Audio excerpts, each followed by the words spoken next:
we'll get you out here on this, man. Um, this will probably pique your interest.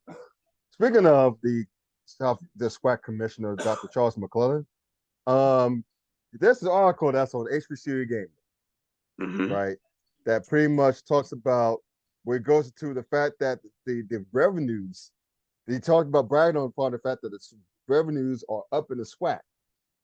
He said it up so much that the conference could pass some FBS leagues in the future, which is pretty. Now he broke down the numbers just a little bit. Like he was doing a 45-minute Zoom interview with the media ahead of the SWAC championship game this Saturday. So again, this is hbcugameday.com. Please check it out. He said this is quote. I've said this before and I say it now. We are not, emphasis on the word not, the small black college or conference anymore. We're a legitimate force.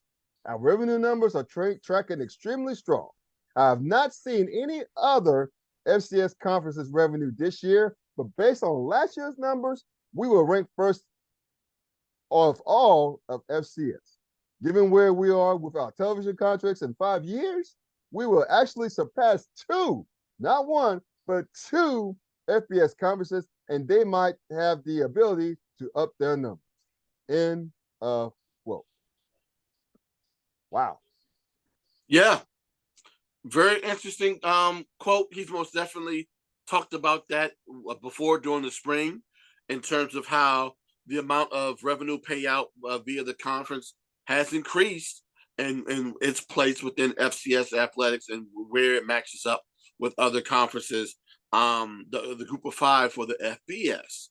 The thing is, though, and this is, again, going back to nightnewhousedata.com in terms of the amount of monies that are paid out per institution and how their budgets break down, only 5% of, on average, of programs' budget comes from NCAA/conference distributions, media rights, and postseason revenues generated. Only 5%. 5%. I was about to say, repeat that number again. 5%. Wow. 5% of that comes from the conferences and from the NCAA and from postseason appearances. So yes, that number is great in terms of how much in comparison to other programs. But when you're talking about in totality per institution, and of course that number varies from conference to conference, but again, that number is still on average 5% of the amount of money that they generate for their budgets. And like I was saying earlier, a lot of the money comes from, matter of fact, that number would be 80% of the money's generated on average for each program comes from, like I said before, the institutional/government support, meaning your state. And like I said before, that's 52%. And then 28% come from student fees. The next big chunk, donor contributions. I say it all the time. Give back. As much as you probably, some of you guys don't want to see your HBCU compete in these money games, you want to reduce that, give back. And then also, especially for those states that owe our HBCUs money, continue to fight for that money as well. Yeah. But again, that number 3 number is donor contributions. That number 4 on that list, like I just said, comes from your conference distributions and media rights. And then number 5 and number 6, but at a combined, 7%, is other revenue and corporate sponsorships. So if you can continue to get more corporate sponsorship money, that will most definitely help your institutions out as well. And then, of course, low end on that totem pole would be competition guarantee / pay games. And the lowest on that totem pole is ticket sales. So, yes, that's how it breaks down according to that website I just told you about, nightnewhousedata.com, in terms of how your budget breakdowns go on average per institution. Now, the thing is, based upon the 2021 numbers, On average, the FCS median is about 15.4. Mm-hmm.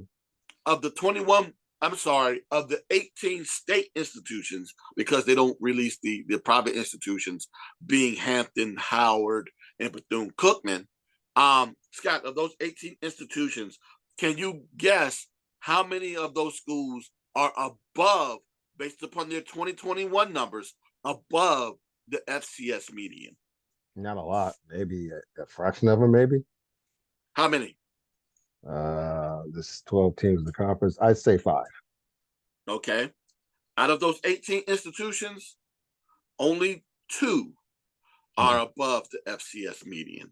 Again, that median, again, according to knightnewhouse.data.com, that median being 15.4.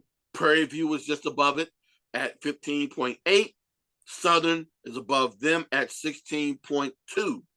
Just below the median, North Carolina A&T at 14.1. And then you go on to get Norfolk State and Dale State in the 1300s. Alabama A&M just below them at 12.9. Same thing with Alabama State at 12.8. And then it just continues to go on from there, with Mississippi Valley State being in the cellar at 3.5 million. And that's numbers based upon 2021. So again, it's about at least getting closer to that median there. That would be nice. But now that we have an understanding, again, this is according to knightnewhousedata.com, of how that money breaks down, now we have a little bit more of an understanding of, when they talk about that percentage that comes in, how much of it normally, on average, goes to an institution, how much of it, of their budget, it is for per institution.